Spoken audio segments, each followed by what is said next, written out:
It's the reigning champs versus the best team in baseball. On today's show, we're looking ahead at this massive series between the Rangers and the Phillies, who the Rangers have actually dominated quite a bit more than you'd think in recent years. We'll talk about all that and more in this episode of Locked On Rangers and Locked On Phillies. Let's get into it.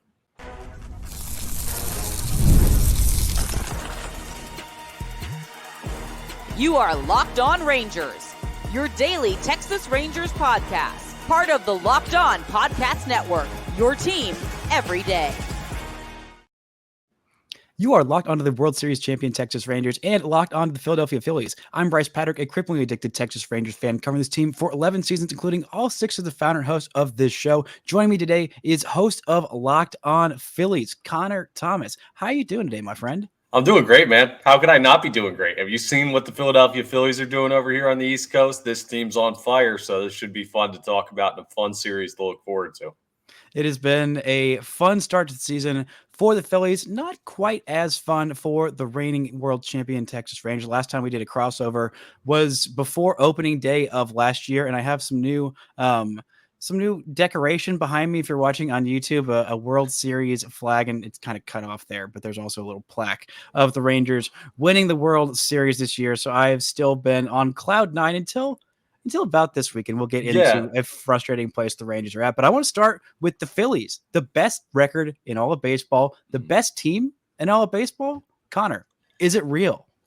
I mean, it's absolutely real. This team is incredible. And the only thing that's been stopping them from being this type of team the past couple years, well, there's kind of two. One has been like injuries, because Bryce Harper is a guy that's a huge piece of, even when he's not playing at his best, he's a huge piece to have out on the field.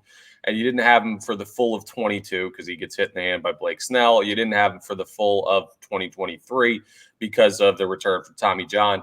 But it's not just that. This team has decided that they're actually going to take care of teams worse than them, which all great teams in baseball should do. This year is the first execution, but there's nothing they don't do well. There's no reason they should slow down, and they've got star-level talent up and down the lineup throughout the pitching staff and throughout the bullpen. They sure do. Before we get into any more of this episode, it's brought to you by PrizePicks, the easiest and most exciting way to play daily fantasy sports. So go to prizepicks.com/LockedOnMLB and use code all lowercase LockedOnMLB for a first deposit match up to $100. Now, the main thing that I've heard about the Phillies season, I haven't watched every single Phillies game this year. I've watched quite a few, but I mainly hear from my Braves fan friends who are quite annoyed at the rah-rah that the Phillies are getting. Well, the Phillies have only played 2 series against teams with a record over 500. And what do you have to say about that? You play who's on your schedule, and there aren't that many teams above 500 or that have been consistently above that mark. I'll tell you what, because we were talking a little bit before we came on here, and you're not totally thrilled about where the Rangers are right now. And I get that. Coming off the World Series, you want to be better than 500 at this point where we are in May. But that's the thing. I look at the Rangers as a quality baseball team.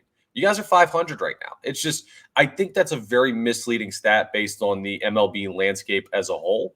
And I also think that, I mean, we'll find out in July when the Phillies schedule gets significantly tougher if they're this good. But to play at 20 games above 500 at this point, you can't deny that regardless of who you're playing, as long as it's professional competition and they've played professional competition.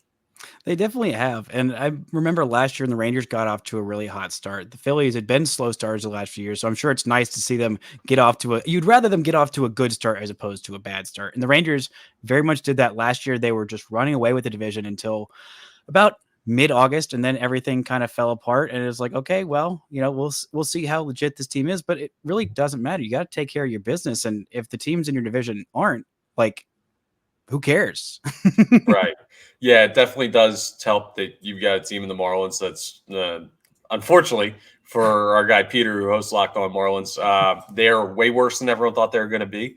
And then the Mets and Nationals are just kind of middle of the pack. It's a 2-team race out here in the East, and that'll get really interesting as the Braves continue to figure out life without Spencer Strider. But the Rangers are in an interesting spot with the division too, with the Astros having a really slow start, which I'm sure you and all of your fans were big fans of. But then you got Seattle and everything, like you're chasing them down now. Are they going to hold on? it's such a weird division every year how it plays out because it feels so volatile. So I'm very interested where you guys are at mentally too. Yeah, it's definitely a weird place, but I think one of the things that I didn't anticipate being such a strain for this Phillies team is the starting rotation. Not just obviously you got Aaron Noah and Zach Wheeler, who everybody knows are fantastic. Ranger Suarez, who had been like quietly like it went from like, oh, Ranger Suarez is a really nice number 3 to this year, oh my gosh, Ranger Suarez is one of the best pitchers in baseball. Has it been something, new that he tweaked in his offseason that's like led to this breakout? Or is it just like him, just finally, maturing into his own? So here's the thing, right? A couple years back when he kind of broke onto this scene, because this is not his breakout year. He had one already. But the Phillies were trying to figure out if he was a starter or a reliever. He ended up throwing just over 100 innings. It might have been like 102/3 innings. And he had a sub-2 ERA. When you go 100 innings in a single season with a sub-2 ERA, you're a darn good pitcher. But then you have the COVID year. The year after that, he has trouble getting a visa to get into the country for spring training, ends up being late to that season starting. The year after that, World Baseball Classic year, which was this past year, he had a forearm strain. He didn't even play in the actual World Baseball Classic, had a forearm strain before the competition began, warming up for that. And then he just wasn't healthy for like a month. So this is the first season he's really come into without any road bumps that are like, oh, we've got to wait for him to be ready to throw. And a lot of people, he was the hot pick among Phillies fans. Like when we were talking about who's going to have a surprisingly good year for the Phillies, everyone picked Ranger Suarez. And still, no one said anything close to what he's doing right now. Tomorrow's going to be fun because he is an unbelievable arm, or I should say Tuesday, if you're watching this on Tuesday, we're recording this Monday. He's unbelievable to watch, and I'm just excited every time he takes the mound. Yeah, I am definitely excited to get to watch him. I mean, are we missing Wheeler in this one? I haven't seen. No, you're not. Yet. No, Okay, you're not. fun, wonderful. An offense on the struggle bus gets to see Wheeler and Ranger Suarez, two of the best pitchers in baseball. I'm sure that'll go well. I'm sure that's what will. Hey, you never know.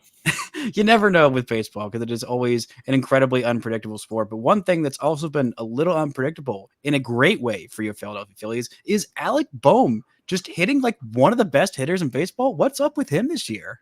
Dude, listen, I heard something from Tim Kirkjian earlier today where he was talking on ESPN about the Phillies over the weekend, and he called Alec Bohm an MVP candidate. And I was like, I would be hesitant to say that myself because of where we're at in the season, and also the fact that there's this guy out in LA that signed a pretty sizable contract this offseason. Who is that?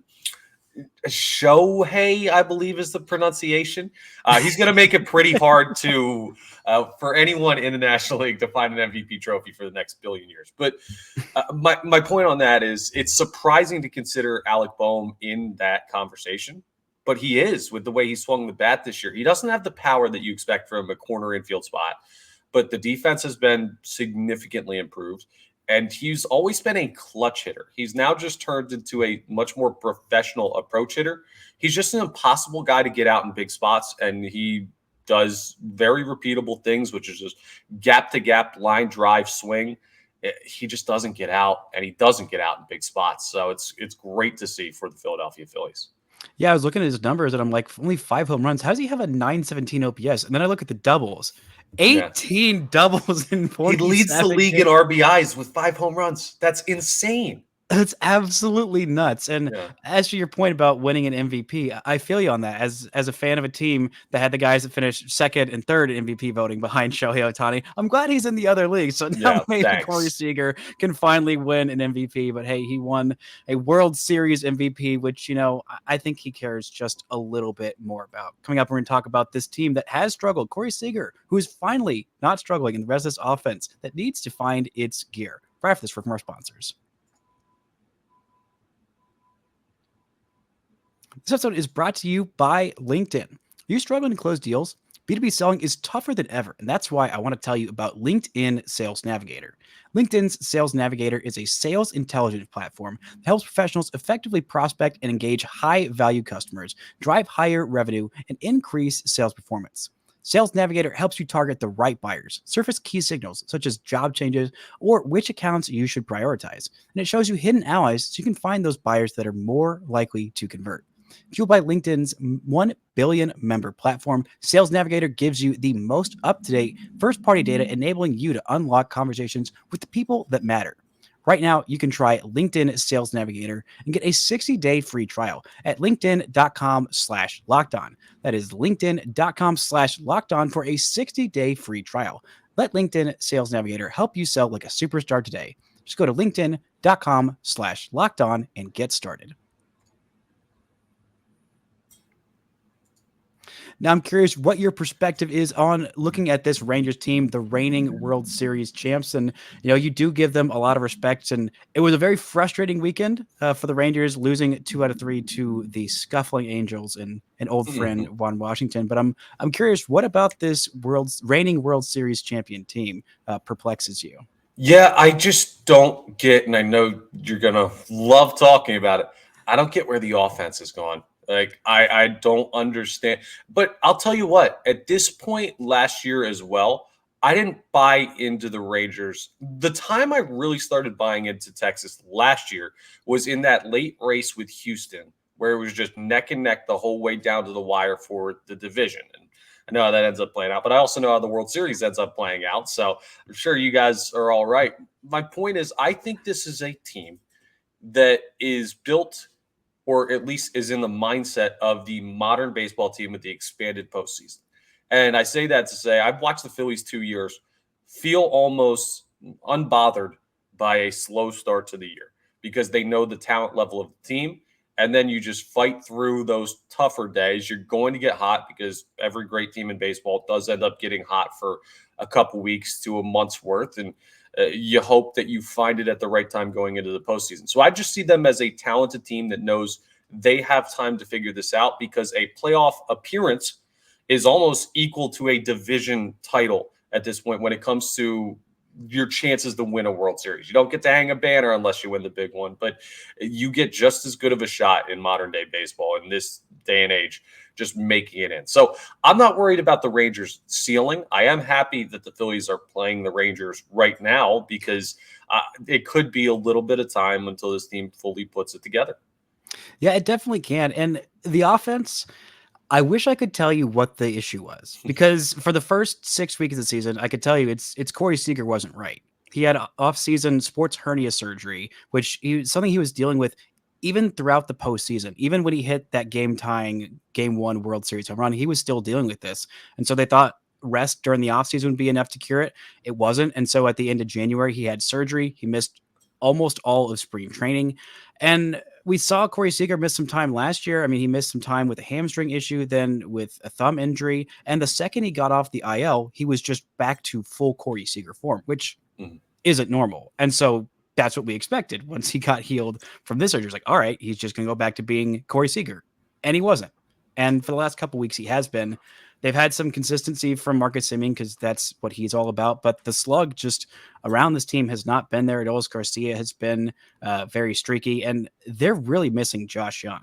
I mean, up until I believe this last game, Josh Young was still in the top 12 of Baseball Reference WAR leaders for the Rangers, and he played 4 games this year. Not ideal. No, not ideal. But it was also how good he was in that. And so the Rangers have not hit lefties well. So I think that they make any lefty look amazing. So I think this Rangers Suarez start is going to be, he might just throw a freaking perfect game with how this team is hitting lefties right now. I mean, Evan Carter is a lefty who's struggling to find some consistency hitting against lefties. Seager hits everybody well. Lowe came out strong once he got back off the IL. He had an oblique strain.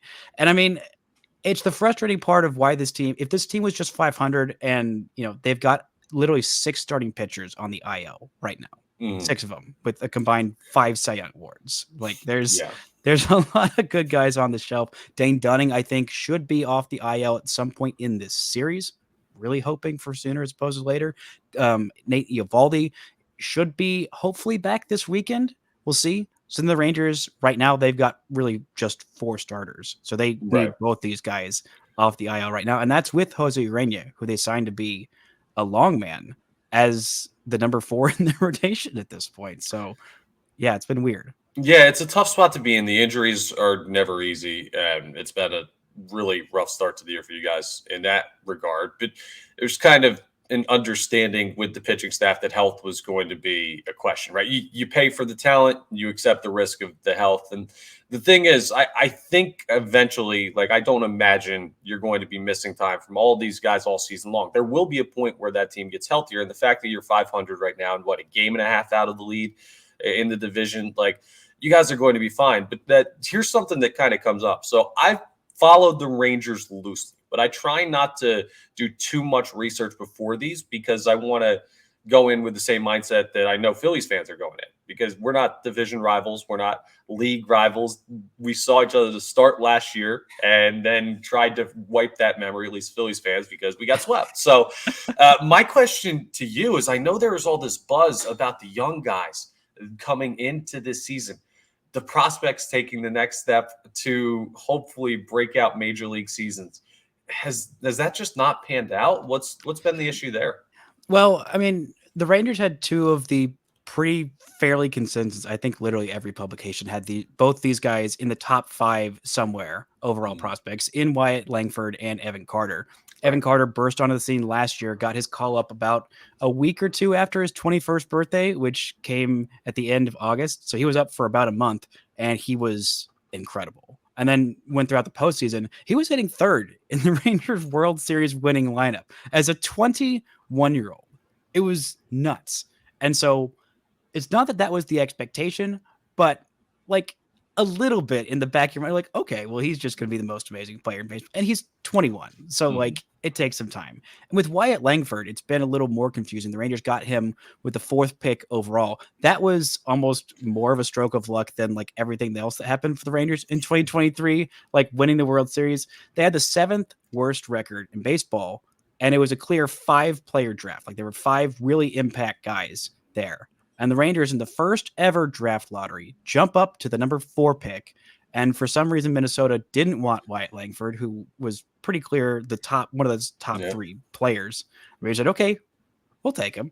And he was amazing at every level, had the best spring training I've ever seen a hitter have. Like, it was just absolutely incredible. And then it gets to the big leagues, and the big leagues are hard.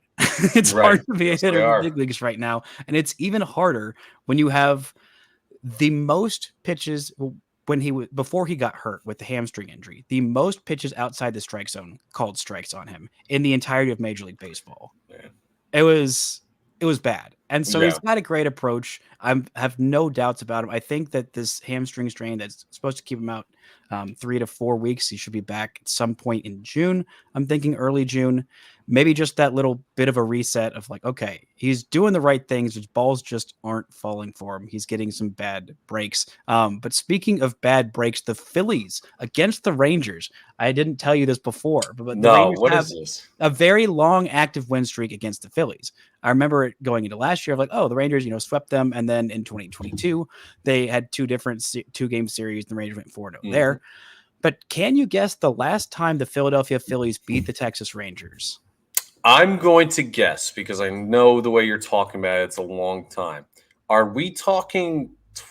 Wow, because the tough thing is, before we play every year with the new schedule, this could be like 2019. Is that the right year? It's longer. It's It's 2014 opening day. The Rangers have an active 12-game winning streak. I had to keep checking it to make sure that I was right. So the Rangers went 3-0 against the Phillies last year, 4-0 in 2022, didn't play in 2021, didn't play in 2020, didn't play in 2019 or 2018, 3-0 in 2017, and then at opening series, the Phillies won a wild and wacky opening day, 14-10. And then the Rangers won back-to-back walk-offs April 1st and 2nd. So it's been a while since the Phillies have beaten the Rangers. And yeah, maybe that's what the Rangers need, is some rational confidence. Hey, you got a 12-game active winning streak against the Phillies. So you said 2014. That's a decade. It's literally a decade. It's crazy. Now I'm nervous about this series. I wish you wouldn't have brought that up. Man. Well, the Rangers hopefully that ends. They're at exactly 500, so you're above. Even if you do end up beating down the Rangers, your above 500 record isn't going to get help. all that much better. But hey, the Rangers it's really important to them to win this first game because they haven't been below 500 under Bruce Bochy. So that's something they're definitely looking to stay above, and it's going to be some tough sledding in that first game against Ranger Suarez for sure. Yeah. Do you believe that there's any advantage to him being named after your ball club? Yes. But that's just irrational confidence. You have his name on your jersey. It might make him nervous. I don't know how he's going to react to that. No, it's wild. He is the first Ranger to ever pitch against the Rangers. That was a stat that I heard today from someone on the radio, and I'm like, yeah, of course he is. When was the last time you saw a guy named Ranger? Besides the point, there are a lot of quirky, fun stats and matchups in this series that should be absolutely awesome to watch, because I'll tell you what, the Rangers could be 10 games under 500. I'd still look at this when you see a defending World Series champion. You always circle that series on the schedule and get excited for some high-level play. Even if it's from individual players, even if it's just in one game, there are going to be games or moments in this series where the Rangers give the Phillies trouble. Yeah, there absolutely are. And, this is a big matchup for this Rangers team and two absolutely high caliber teams. Is this going to be a World Series preview? We'll talk about that and more right after this from our sponsors. Well, what you got to do if you think this is going to be a great series, you got to use PrizePicks and find a way to make it even better for you. Now, what's PrizePicks? Well, you should know this already. They're America's #1 fantasy sports app with more than 3 million members. But if you haven't heard about them yet, that's okay. Let me tell you, they're the easiest and most exciting way to get in on the action while you watch your favorite sports and players. You just pick more or less on 2 or more player stats and watch the winnings roll in. Baseball, the season is already rolling. The Phillies are red hot. The Rangers are trying to make a little bit of noise, get above 500. But both of these lineups, both of these rotations, they have big name players. So what you do is you're going to add your favorite players from the diamond in your PrizePicks entries. And you can pick from stats like strikeouts, RBIs, first inning runs. Take your pick of more or less and add them into your PrizePicks entry today, and you can find a way to make some money there. You've also got basketball and hockey playoffs going on. I'll tell you, with this Rangers-Phillies series, if you're believing Price and the Rangers aren't seeing lefties well right now, and they're facing the best lefty on planet Earth in Game 1 on Tuesday, hey, maybe look at more on Ranger Suarez strikeouts. But then you could also pick your favorite Rangers hitter and say, hey, I'm going to pick more on the hits for the first game of this series. You can add anybody in any stat, and it's so easy to do. So go ahead and check out PrizePicks. Plus, you download the app today. You can use code LOCKEDONMLB for a first deposit match up to $100. Again, you download the app today. Use code LOCKEDONMLB. If you deposit $100, they'll add $100 more on top of it for you to use. It's a great time to do it because there's a lot of good sports going on right now. So check out PrizePicks. Pick more, pick less. It's that easy. Now the Rangers are heading in this. I think I said this last year. Maybe I just felt it and I didn't have the courage to say it before last year. And we were DMing back and forth as the Rangers and Phillies were going on their long run, saying like that maybe that opening day series was a World Series preview, and we were so close to getting it. We were so close to getting it, but maybe this is a year that you're feeling great about this Phillies team, like just going on and continuing their dominance, or maybe they don't want this NL East title because, that long off, those too many off days, getting too much rest and setting your rotation. That seems to be a bit of a letdown for some other teams. I don't know. What are your thoughts on that, Connor? I don't buy that at all. First, I will say, and I got to come clean to your listeners, I did not believe until I saw the matchup in the World Series that the Texas Rangers were a World Series winning team. Like I thought they were a very good team that was probably one postseason heartbreak run away from like building that chemistry with these guys, right? I know you've had plenty of postseason heartbreaks, so I'm not wishing more of that on you. But I thought this would be okay, they get close, then they take the next step, the typical path to success. So once you see the matchup, though, with the Diamondbacks and you don't have to worry about the Phillies in the World Series, a great thing for you guys. This year, do I see this as a potential World Series preview? I don't really buy a lot of teams in baseball. So it's hard to say that the Rangers are in any worse of a spot than some of the other really good teams out there. And you're the defending champs until you're not. So I can totally see that on your guys' side. And from the Phillies side, how would I not be picking them to win the World Series at this point? They've been so hot to start the year. We got a long way to go. Here's the way I see that divisional thing, though, to get to your question.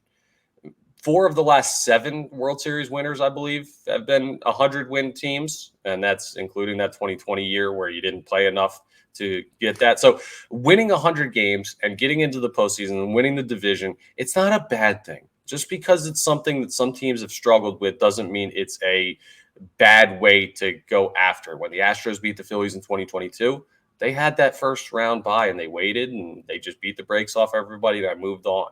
So I'm not worried about it. I'm also not counting any chickens before they're hatched, with the Braves still finding their way to hang close to the Phillies despite injuries. Nothing's locked up in the NL East when you play against the Braves for a while. But I'm not scared of that first round bye. Would you be nervous about that if the Rangers end up winning the division? No, I don't think I would be either, because I think this team has what would have previously been described as irrational confidence in itself. But after you win a championship, it becomes rational confidence. Like last year, they needed to get off to a hot start because we still weren't sure if this team was actually good at this time last year, even though they were pretty comfortably ahead of the division. Even the whole first half, the Rangers were amazing, but everyone's like, I'm not buying it, especially once Jacob deGrom went down. The fact that this team won a championship with getting 6 starts from Jacob deGrom, and they also had Max Scherzer on the roster, but he was not anywhere near his full self during that playoff run. He started in 3 games and was not anywhere close to what we've seen Max Scherzer be. They just had Jordan Montgomery and Nate Eovaldi be co-aces throughout that run and didn't even really have a third starter. So, I mean, getting this rotation healthy, there's so many options there. And, not everybody's going to be healthy come October because that's just how baseball works. But this lineup has got depth. They haven't even really gotten that much out of Evan Carter and White Langford, which I think they will. They also haven't gotten much of anything out of Josh Young because he's been so hurt. I think he was going to be a huge linchpin for this offense. And so, they're still 500. They're still not out of it. No one's running away with the AOS. So the whole mantra of the season was just hang on until those big arms on the IL get back and stay around 500. Don't get yourself out of it. Now included in those big arms is, Josh Young being on the IL and White Langford being on the IL. So it's just weather the storms. Right. And you've got the confidence that you can go chase these guys down. If you just get into the postseason, having a run like that and having runs like the Phillies have had the last few years, they're like, oh, we didn't win the AL West. Oh, well, who cares? Whatever. Congrats on the AL. We started off, we did the crossover series to preview the divisions. We had all of the division or everyone in the AL West, and made sure my first thing out of my mouth was to congratulate H-Town Wheelhouse and the Houston Astros on their AL West title. I was very proud of them for that. And look how much it mattered. Yeah, I feel the same way about Atlanta and the Braves, and we talked about that in ours. I guess the thing to wrap up with here and ask you about, what are the expectations for the series? Do you look at this Phillies team as a wrecking ball where you're just like, you were just talking about surviving the stretch without your best players and pitchers available? What do you look at this as, like a, oh no series, or is this a team that you think the Rangers can compete with over the course of 3 games in Philly? I think I'm not going to take away too much from this series. Unless the Rangers sweep, then all bets are off. Rangers are winning back-to-back titles, never losing ever again. Right. But no, they looked at probably the last series as that was a get right series. You can get your bats right and, beat up on the Angels who are in a bad way. They thought maybe they could do that against the Rockies at Coors Field. They got swept at Coors Field by the Rockies. So I think just having a team like this that's good, that they respect, there's no way they're overlooking the Phillies. And I think that'll maybe get them to, prepare a little bit harder. I mean, they've had a crappy last 9 games, and I think that they're ready to pull out of it. And so just get those starters back, get a little bit more from your offense, and I don't know, feel good about yourself. Don't get swept. Just please don't get swept. No promises, because the Phillies just come off a sweep of the Nationals. One little nugget for you though before we wrap up. 4 extra inning games last week the Phillies played. So you could be getting them at a time where they're not totally rested. And I know we have the off day today when we're recording this Monday, but still, it could be a good time to find the Phillies, especially when some people, Braves fans, believe they haven't played anybody. But I guess we'll find out. The World Series reigning champions, I would say that's playing somebody, so it should be a fun one, right? Yeah, it should be a fun one. They're a half decent team, even though all the whining and moaning that goes on. I swear, I thought after the Rangers won the World Series for the next decade, I'd have nothing to complain about this team. Well, it took me about like a little over 6 months to find something to complain about this team, but hey, they're still in a good spot. The Phillies are a great team. I'm really excited for this matchup. And just one little thing, especially with those extra inning games, the Rangers were terrible in extra inning games and close games last year because they had a terrible bullpen. They have gotten a much better bullpen. You might see some stats that are like, oh, Rangers are 28th in bullpen ERA. And yeah, that's accurate. But they also, Phillies fans, go ahead and thank the Rangers for taking away a guy who could have been on the Braves, was on the Braves last year, Kirby Yates, who just looks like the 2019 Kirby Yates of old. He's been phenomenal for the Rangers, as has David Robertson as their 8th and 9th inning guys. Leclerc hasn't quite been what he was in that postseason run. Josh Boers, who was the guy who threw the final pitch of the season, he's been hurt. This is his second stint on the IL. The Rangers have really needed him. So some of the back end depth guys that are your B-side bullpen, if you're healthy, have been forced into A-side roles. So it's made things a little bit more difficult, but I know the Phillies have had some struggles with their bullpen in the past. Seems to be a lot better this year. So even if these teams do go into extra inning games, which I'm hoping for both of our sakes, it does not happen. But even if it does, I am so excited for this matchup. Hopefully, should be. I love weird series, and last year's opening day series was super weird. These teams are both very good, but also prone to some weird baseball. So I am very much looking forward to these 3 games in Philadelphia. Connor, thank you so much for joining me to look ahead at this series. Best of luck to you and your team after this series and moving forward. Thanks, man. Yeah, it's always a great time talking to you. Congrats again on the World Series. Can't say that enough. Happy for you and your fan base because I know how long it took for you guys. And yeah, good luck after this series to you guys too. But Phils are taking 2 out of 3 in this one. I feel you on that. And when I'll be sure to clip this off and just lord over you when this winning streak turns into another decade-long winning streak for the Rangers over the Phillies. That's going to do it for today's show. Thank you all so much for listening and subscribing. And until next time, don't forget to enjoy World Series champion Texas Rangers baseball.